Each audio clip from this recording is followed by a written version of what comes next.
Some of the things I didn't cover in part 1 was this piece of rust here, this big hole that has to be repaired on this car.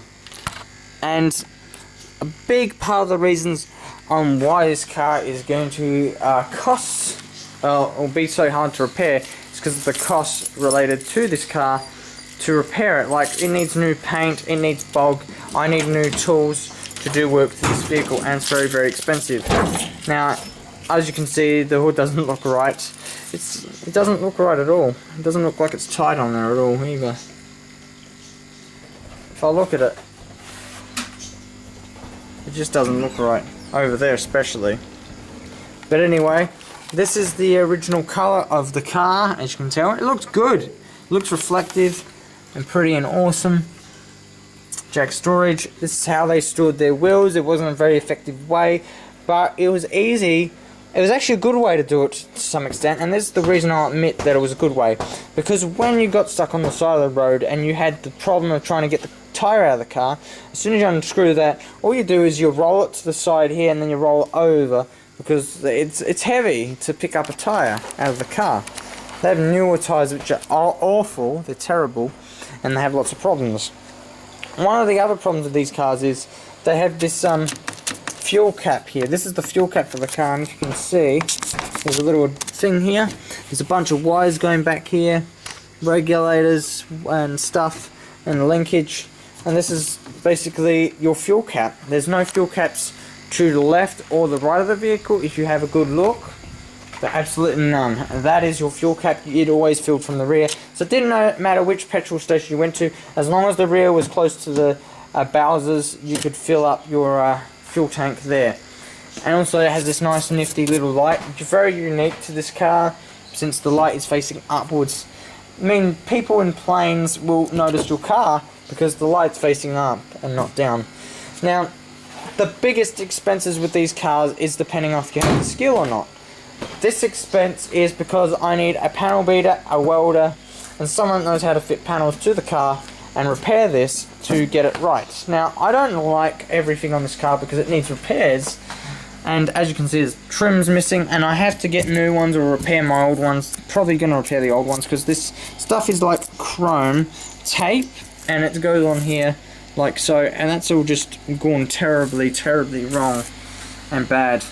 I also have to repair this section here, which, when I think about it, if I repair this section here, like there's still rust in there, if I repair this section here, what will happen if I weld it is it's gonna not be protected on the inside. So I have to have all the interior out of the car when I repair the externals. Now here, if we cut this section out and do it again, there's tissues on the inside, and I actually forgot, I should really show you the tissues section. I repaired it using tissues and cold galv. Now that was my cheap-ass way of fixing the car.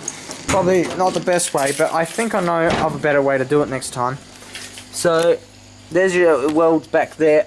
It's like all about accessing that stuff and cleaning it up and welding it and painting it and stuff. So, to fix that, it'll take a lot of work. I don't know what you can see, but if you can see all that, there's actually tissues on this plate on the other side. So if you're looking at this plate here, that plate I'm touching there, that one has tissues holding it together on the inside. So probably best that I cut that section out again and do it again because of that. But as you can see, it's not really protected. It's gonna rust if I don't do something about it. It'll probably take a long time, but still, it's a problem. It takes someone who knows how to do this job to repair it properly. And that's what I really wanted to do. That's why it'll cost me too much to fix this myself. Not to mention the door handles need re-chroming. That will cost a couple $100 to get done. These trims here, I want to have the silver, the chrome here on the bottom, and then the top painted like it is here. I don't know if that's original or not, but it looked good and I was happy with it like that. It looked great. Now, I don't know if it's a mod, I don't know if it's original, but I want it like that because that's how it came. And as you can see around the edges here, it's the same sort of scenario. It's black up here and silver out there, and it looked really, really good. And it appeals to me. Now here's your inspection plate thingy, manual in neutral and auto in neutral, 700, 650, 725, 775, and that's all this stuff. Like this is the plates on this side of the car. And it's a Fairlane sedan, ZL Fairlane sedan, 0987, so it's basically an 88. Those are my codes and stuff, and it's going to take a lot of work to fix it. Now I think this butt plug actually belongs back there. I don't know how it got there. I'm going to guess a rodent tried to carry away with it and eat it. That's what I'm going to guess. So I think this is part 3, isn't it? Yeah, this is part 3. And there's still a lot of work to do. My intentions for this car's restoration was to take everything apart and rebuild it like brand new, so it was like a brand new factory sort of car. It'll cost lots of money to do that. Rebuild the transmission, rebuild the engine, rebuild the limited slip differential, rebuild the steering, rebuild the compressor, rebuild the alternator, rebuild every single thing in the car, and even potentially the wiring loom depending on the scenario with that, including computer, which will be expensive as balls to even try, the shift linkage, the column for the steering, and yeah, it's a lot of expenses that I can't afford, and a lot of people definitely can't afford. But if it needs to be done, it has to be done. But it doesn't need to be done on this car. And I'm not sure whether this is a rack and pinion setup, but I don't think it is. I think it's the old-fashioned setup. It's not rack and pinion, so it's not new technology. Now here's my other panels I didn't show you. These have been under the car out the front, those two. That one's been sitting alongside. You know that because you've seen that before. And yeah, it's taken me a lot of work to get this far and to do work to this car. So what are the cost factors? I'm looking at a couple $1,000s to get the trim redone. And the reason I want to redo the seats as well is because the Vela on them has gone that shit, and the foam in them is that shit, that it doesn't feel like a new car anymore. It feels like an old crude piece of crap. And I like the textures and what it looks like, the seats, but they're all getting dirty and they're all getting crude. And these, if you can see this is one of the things that hold the seat down. You bolt them from the bottom of the car. That is, what was that called again? The system for the seat slider. So that seat slider is damaged and broken from being on the car and being sitting in the wrong position. It's not been in the car correctly.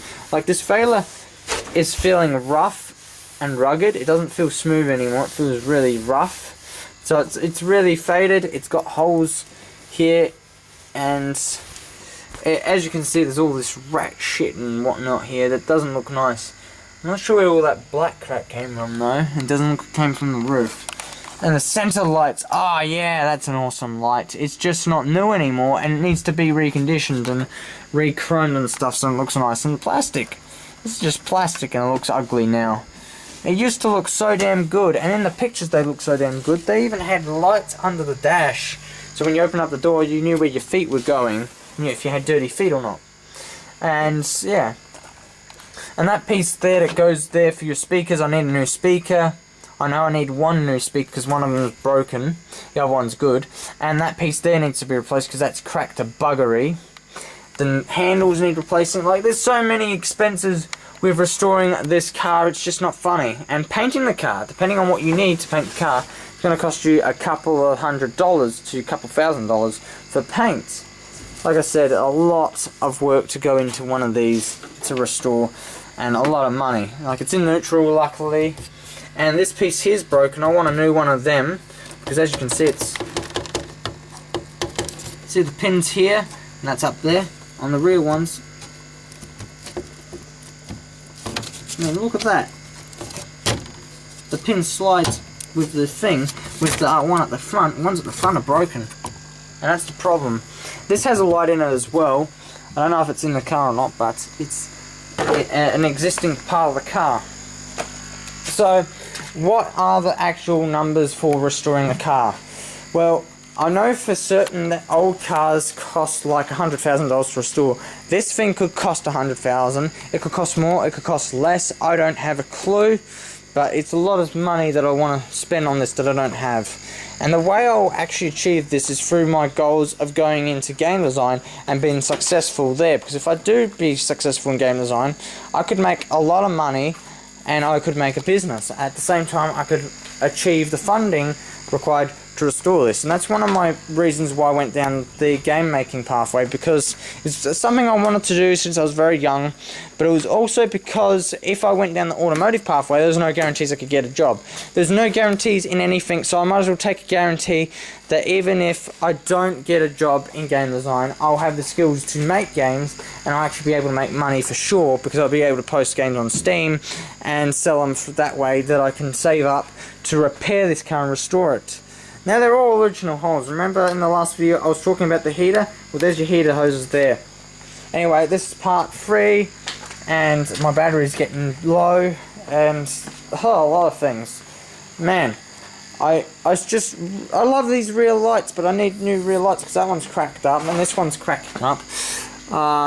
Look at all those cracks in there. It's just not new anymore. And look at the crack there. You can see it's very old and everything's going fragile on it. Now, if I had a choice to buy a new car, a new one of these, and keep this one, I'd probably go with the new one, depending on scenario, because one that's actually running and on the road is more likely to drive and be driven and be good than something like this. This has been sitting over here for several years before anything happened or started happening, and after that it went from being there to being over there where all that mess is, to being here where it's under shelter properly rather than under shade cloth. So the shade cloth did protect it in some ways, but not from every condition possible. Like, that's why I got sick, because of mildew, and that's why it's under here now, because of a lot of torques, and I really want this car. And all this white shit on the roof. Now, I'll tell you what causes all the damage on the roof. Maybe not the dirt, because that's dirt, isn't it? Yeah. But the reason the roof is white is because, 2 reasons. One, Dad said the reason he painted the car is because the roof was turning white originally. So it originally was turning white, they sanded a little bit apparently, and then they painted it. And that's why he painted it in the first place. Now, the second reason of why it's gone white is because I had a tarp over here, and you can sort of tell from the tape here that I had one tarp over there and I had another tarp over here, protecting it, keeping the shit out of the car, because I had problems with tarps and lots of things that were very, very bad. So I taped tarps on here, and what happened was water was getting under the tarps and sitting in these spots and causing it to go white. And it's interesting that it turned white, because I've never seen that anywhere else in the car. I would have expected the boot lid to turn white, but it didn't. So I'm hoping you understand the expenses behind this. Like, to do the trim, I'm going to say $10,000 to redo the interior trim, maybe even make new plastics up and redo the dash. Like, the dash alone is $1,000 for the top half, and who knows what the bottom half's worth. Who knows what the rest of the car's going to be worth. It's probably like $800 a seat. It could be more than that. I don't know. All I know is, to restore this car interior wise, I'm looking at maybe 5 grand, maybe 10 grand just for the interior alone, and I don't have that kind of money. That's the value of my car. And then to do the body work, if I can do it myself, I'll be good, but I don't think I can. So I'm looking at least $20,000 in just panel work for the car, maybe even 30. Okay? Then for all the replacement plastics and components like this, I'm looking at maybe $7,000 to $10,000 just for new components. So we're already looking at maybe $50,000 in work to be done to this car and new parts and whatnot. So that's why I would buy another car rather than repair this one. But to me, I want to repair this. It's my beast. It's got too many memories for me to not want to keep it. So I know I could have the memories from another car very similar to this, but it will not say the number plate numbers on the car. I'll know that it was another car, and it will just bother me a bit. I could say, Dad, you know, get these number plates, put them on another car, and just say, that's our car, I had it restored, blah blah blah blah blah. You know, make him fool me into thinking that it's not another car, it's our car. And yeah, probably not be exactly the same, but I could be like, I'm curious if it actually is my car or not, because I'll see holes here, holes there, damage and stuff that I'll know from the old car. So anyway, guys, I hope you understand expense of all this stuff, and you know what I mean, because this is all very expensive stuff to repair. This is part 3. Thank you all for watching. If you enjoyed the video, please like, comment, subscribe, and share it with your friends so you can support the channel a bit more. And yeah, understand that this isn't cheap work and this is not a cheap car. Not to mention, this doesn't just have your ordinary electronics. This also has vacuum stuff related to it. So it has a vacuum pump somewhere and vacuum lines. I can't probably show you right now, but they do exist on this car. And it is a real freaking pain in the butt to deal with.